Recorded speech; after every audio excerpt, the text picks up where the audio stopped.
Hey guys, so how do you become wealthy fast when you're not special in any way? So there's probably several means for doing so, but I'm going to share one with you today that requires no special talents, no special skills. You don't even have to be super intelligent. You don't have to be the hardest working person. You don't have to have some crazy passion that you want to share with the world or whatever. And I'm not, discounting any of those ways of getting wealthy, but this is something that's more available to the average Joe. So what I'm talking about is overseas contracting. And I'm going to show you some math in an Excel spreadsheet, but before you close the video, because I know Excel and math is probably boring and not something you want to sit and watch, the Excel part of the video I'm going to try and condense into I don't know how short I can condense it, hopefully a minute or 2 minutes. Just want to give you the highlights, and then anyone who wants to see the full spreadsheet creation video, I'll post that, and so you can create your own, and that'll be a longer format version. But you don't even have to know Excel to take advantage of this opportunity that exists. You just have to be basically willing to work somewhere overseas or somewhere remote. You don't have to be prior military. Not all contracting jobs are even military related. There's teaching jobs, there's jobs for all kinds of professionals. You could be a tradesperson, so we're talking carpentry, welding, plumbing, electrician, you name it.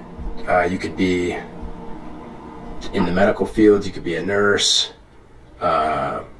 physician's assistant, you could be a fireman, air traffic controller.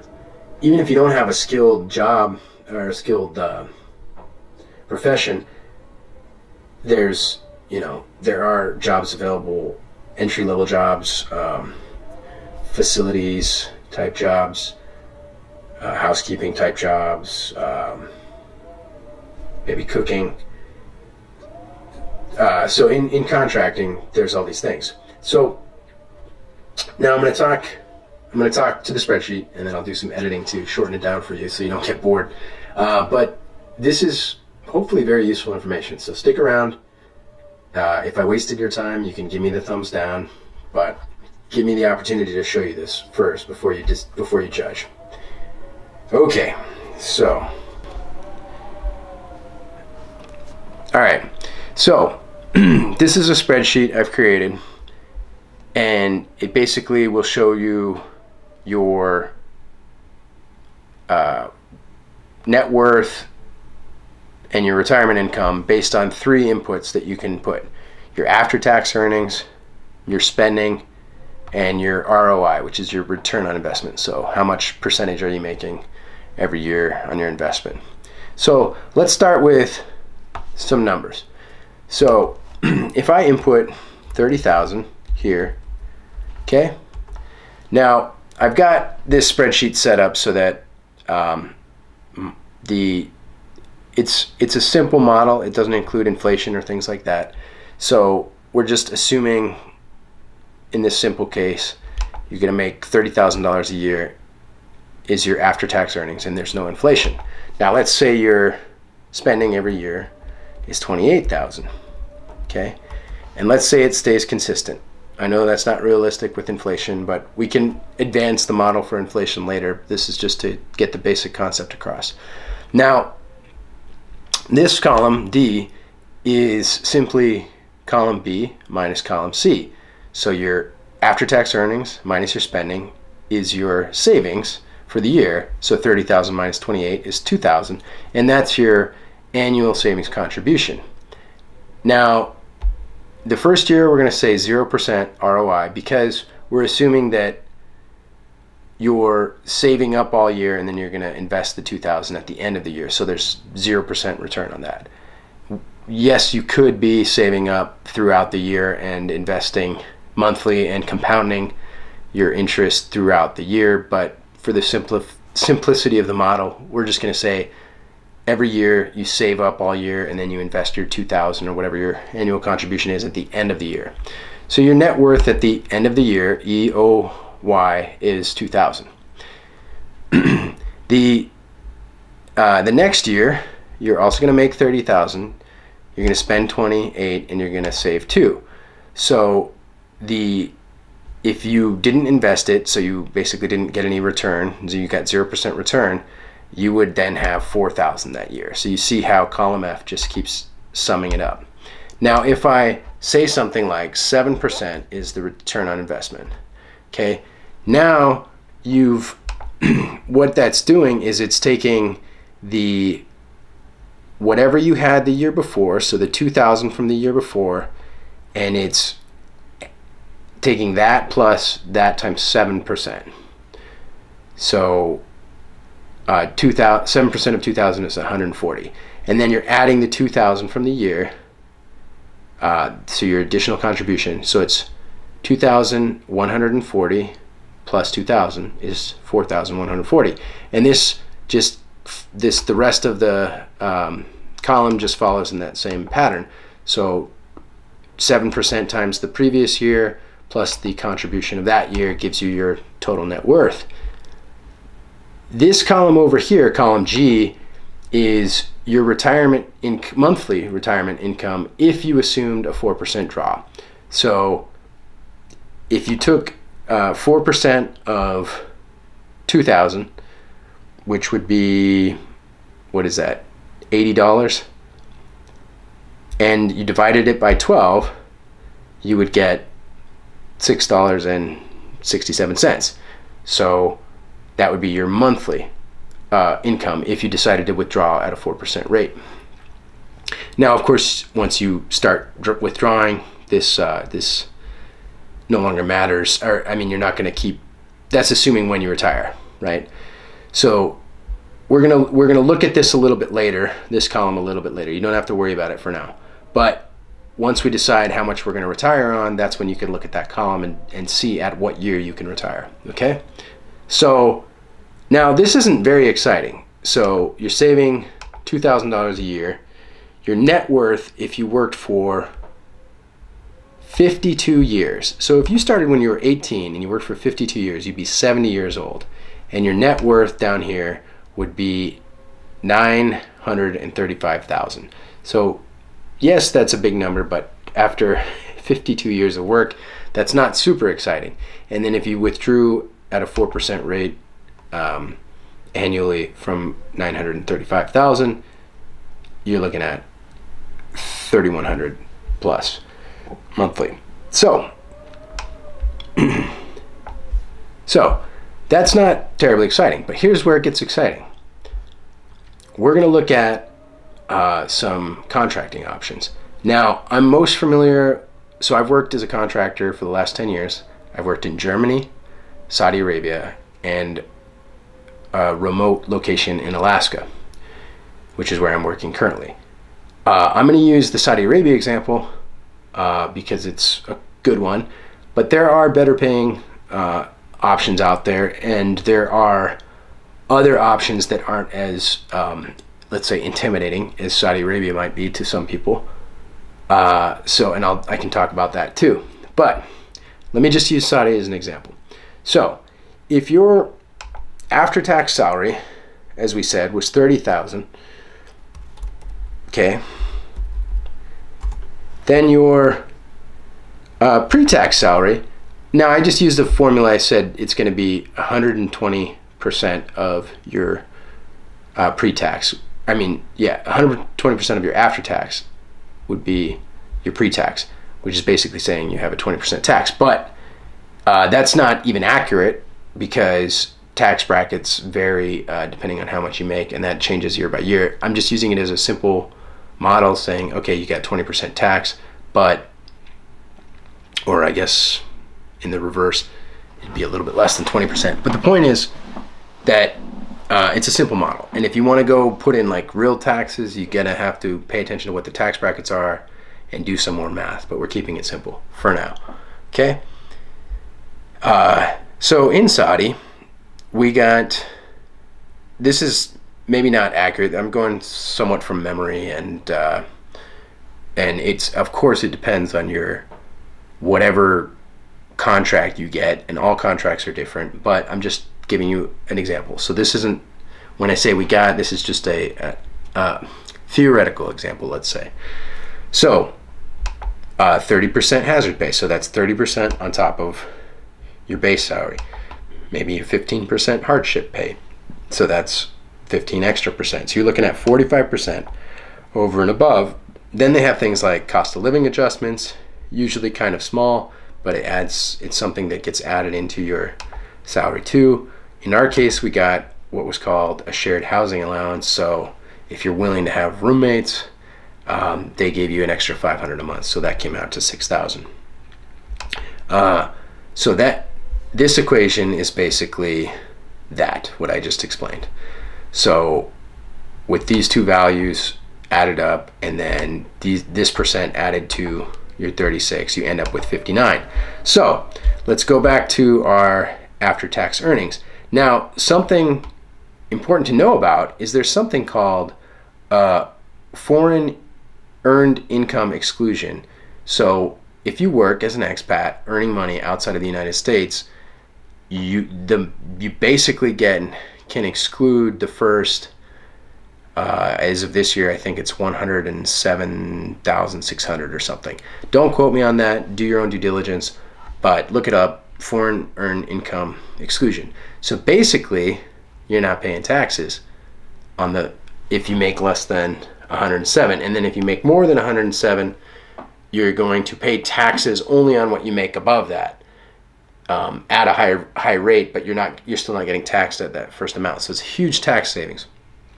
Now, you may get taxed in the country you make the money, but in the case of Saudi, for example, and some other countries, we didn't get taxed. They're not going to tax you. So that's a huge savings. Now, that won't always be the case depending on your contract, but pay attention to that because it's cool if it can happen. So we said 59,736. So I'm going to type that into the after-tax earnings over here in our little formula here. So 59,736. Okay. Now let's look at our spending. So when you're working on an overseas contract, a lot of times, and this I've heard from people who teach English in various countries. I've heard from people who work in oil industries, military contracting, whatever. A lot of times the contract includes housing, which means you're not paying rent, you're not paying related insurances, and you're not paying utilities.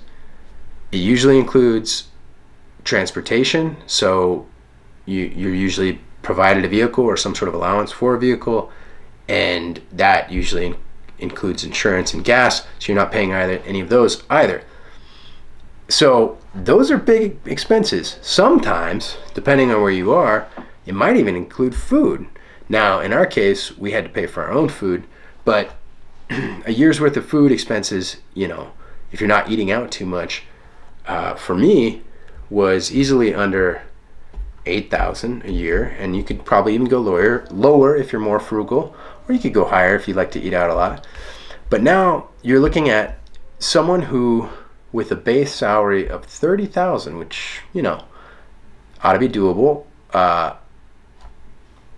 who was working in Saudi under this contract condition, would be saving $51,000 a year.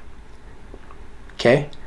Now, if you have a skilled labor, skill set that's marketable in a place overseas, you can insert your current base salary into the U.S. after tax number over here, and this will change dramatically. It'll be even better than this. But I'm using 30,000 because it's a lower base case just to prove a point. Okay, we'll put a higher number in there later. But so this guy went from saving $2,000 a year in the US to saving $50,000 plus per year if he was working in Saudi Arabia. Basically, 1 year of savings in Saudi Arabia is worth 25 years for this example, for this guy. So, huge deal, right? Now you can come over to the net worth column and you see that after 13 years of work, this guy would be a millionaire, right? If he was earning 7% return on his investments. If if this had been somebody who was 18, they would be a millionaire by age 31. Okay, now in my other videos, so on this channel, I live in the Philippines. I work in a remote rotational job in Alaska, and then during my time off, I spend that with my wife and kids in the Philippines. Okay,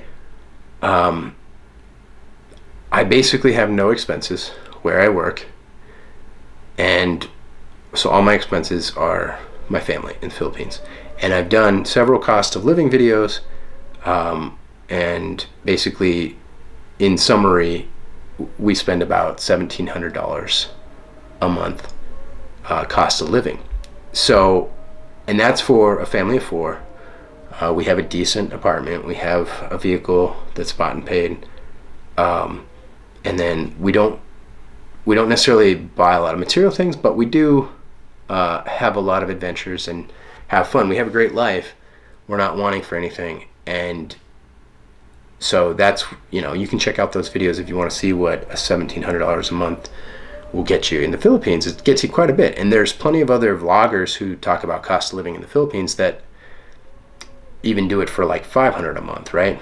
But if you look over here at this monthly retirement income, 4% draw, this person who was, with the $30,000 base salary that went over to Saudi and was saving $50,000 a year, they'd have $500,000 in net worth after 8 years, and they'd have over $1,700 a month if they drew 4% a year. So basically, they could retire in 8 years. Pretty damn good. It's a good option. That's the option I wanted to share with you. Now, yeah, you can play with this a bit, right? So let's say your base salary in the U.S. after taxes was something like $70,000. Okay, maybe you've got a skilled profession. Okay, so what if we put $70,000 over here? Okay, so then that person going over to Saudi would be having an after-tax, well, actually, if they're making $129,000 a year, they are going to be taxed on the amount over $107,000. So they're looking at getting taxed on about $22,000. Let's say it was a 30% tax. So 30% of $22,000 is about $7,000 and change. So let's minus $7,000 and change from 129, and we're left with 122,000. Okay, so I'm going to put 122,000 over here as their after-tax earnings. Okay, still we'll keep the spending at 8,000 because again, contract's covering most of your spending. Now this person is saving over $100,000 a year, so you can very quickly see that their net worth, let's say after 8 years, $1 million after 8 years, and if they wanted to, after 5 years and almost after 4 years, they would have, if they wanted to retire in a place like the Philippines, they would have basically, $1,700 a month if they were willing to live off that. So that's what I wanted to show you. So the combination of contracting overseas or remote US locations is how you can make more and then save a lot more to build your wealth up. And then you couple that with geoarbitrage, where basically you can earn money in dollars, euros, pounds, any of the first world currencies, and spend it in third world currencies, pesos, or any other currency where you're getting an incredible exchange rate. And you combine those two things, and you're looking at the possibility of retiring in 5-10 years, something like that. It's within the realm of possibility. And like I said, you don't have to be a cream of the crop to get these jobs. A lot of people don't want to leave home, and all you have to do is have a willingness to have a little adventure, go someplace. And if you're, if you can stick it out and do your job, and you don't have to be extra talented or special at your job, this is a real option for a lot of people. And so I wanted to share that with you. I hope that's valuable. I hope I made this Excel and math not too terribly boring. And if you stuck with me for this long, I hope you've seen the value in what I've shared with you, and maybe you'll give it a thumbs up, and maybe you'll maybe if you got value out of it, maybe you'd share with another person, share the value with them. If you want to see more content like this, and also I'll continue to do my cost of living in the Philippines and other information related to contracting, early retirement math, investing. I do a lot of investing in real estate, so I'm going to tell you ways to get greater than 7% return on your investment.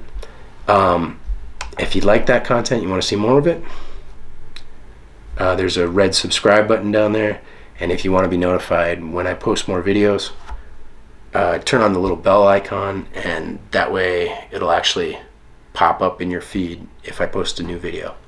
So hope you enjoyed. I'll see you on the next one. Thanks.